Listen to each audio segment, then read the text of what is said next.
Обвинителството се уште ги нема причините како настанал пожарот во Струмички Глобал кој уништи повеќе трговски дуќани тезги. Оттаму велат дека интензивно се работи на случајот.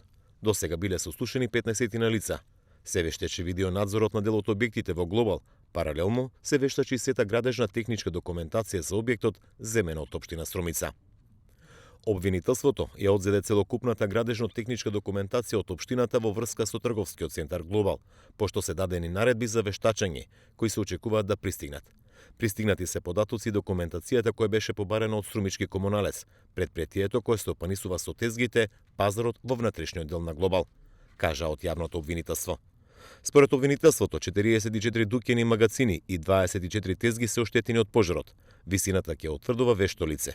Паралелно со објектите кои претрпеа штети од Глобал, сами вршат проценка на штетите по утврдената методологија и доставуваат барање и до општинската комисија, од каде велат дека дали и колку ќе добијат помош ќе одлучи владата.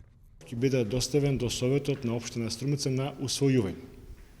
Откако Советот ќе го усвои извештајот, се достава до Републичката комисија за проценка на штети, а потоа најверојатно ќе помине на филтер Биро за судски вештачења, и преку Министерството за финансии ќе биде доставен до владата на Република Северна Македонија.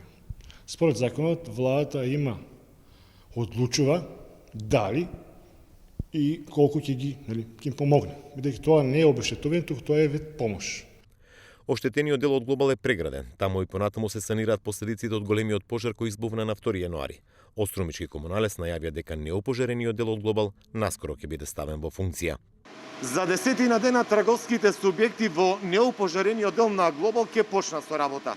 Завршуваат работите околу пазарот, но и чистењето на коловите и дуќаните. Овој дел физички е одвоен од оној што гореше со помош на зид од гипс картон.